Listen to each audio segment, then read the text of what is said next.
fiirso oo ka faa'iideyso faaliyaha qaranka farta isku fiiqin faaliyaha qaranka kuguma forare faaliyaha qaranka fikraduhu soo bandhigayo waa midan wax fogeynin waa midan wax ficleyn waa falaaqayntii fahankeena farta isku fiiqin faaliyaha qaranka kuguma forare fariiso oo fiirso faahfaahinada faaliyaha qaranka farta isku fiiqin faaliyaha qaranka kuguma forare abwaano aad u fac weyn iyo jilaayaal firfircoon fikir ay isku dareen fiid kastoo sabti ah universal ka fiirso faaliyaha qaranka fikirkaaga waa u muhiim faaliyaha qaranka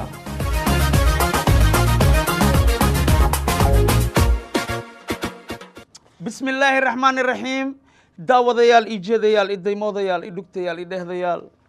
إشوفيال أبيال هويال أبايال أبويال أبتيال أذريال إيديال أيال سيديال دماشيال أووي الكنتيسة أييال أبشحن إلى أوليال مسؤوليين ملوخيال مدحوينيال علماء الدينيال حلدبانيال ganacsatayaal sarifleyaal suuqleyaal fundiyaal faryaamayaal kusoo dhawaada barnaamijkeena faaliyaha qaranka waa ku farxaa foolalkiine iyo fahmadiiniye foormada oo tu fadhisiine waqtigan oo kala waa insha allah أني صوفدي سها وقتيان أو كلواني صوفدي سها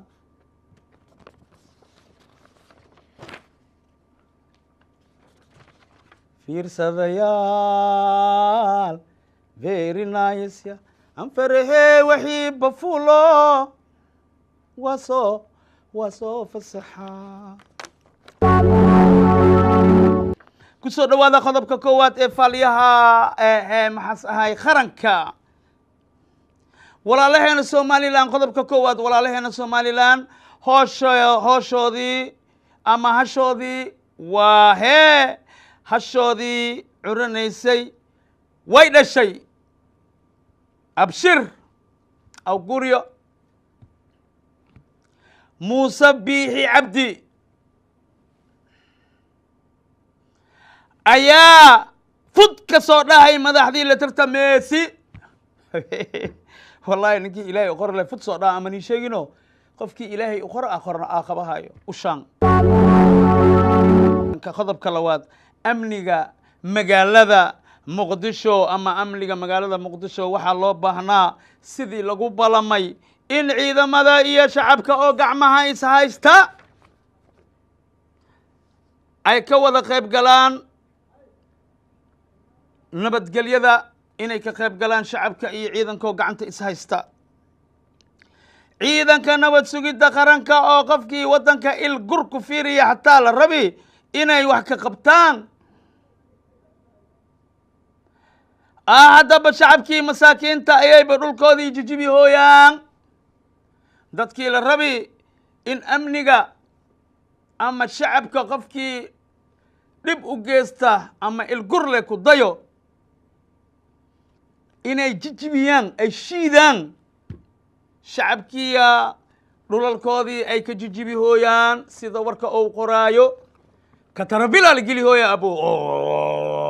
shacabkii dhulkiina nin shacab oo muwaadin Soomaaliyeed leh waa calooya war dhulkan anaa leh war dhulkan aniga sharciyan u leeyahay qodobka saddexaad oo labaad way kan kii hadda lamaada saay saddexaad dalka ayaaba waxaa ku soo kordhay cudurka la dhaho iscasilaada marba jira imaada mar daafa imaada mar waraawo waa imaada mar jir khur dheeraya imaada mar tifo waa imaha mar malaria iska kacsan dhilmaanyo dhowey oo kasoo qaxdiya qof oo xamrweyn joog iska degay ama afar doodka usnoo qaada minkas geeha okay iscasilaadii waa badatay ama cudurkii iscasilaada imaadi hore waxa isku casilay wasiirka gaashaandhiga iyo wasiirka gargaarka iyo taliyaha xoogga dalka ummadda Soomaaliyeed waa iscasili abo taliyaha nabad sugidda iyo kii booliiskana waa laga dabageey abo lamadaan ii kaa la casili kuwii horaa laga dabageey yaa waay kuwa la casilaayo taliyaha nabad sugidda iyo taliyaha booliiska soomaaliyeed miya ha waa laga dabageey kuwii hore ama waa laga daba tuuri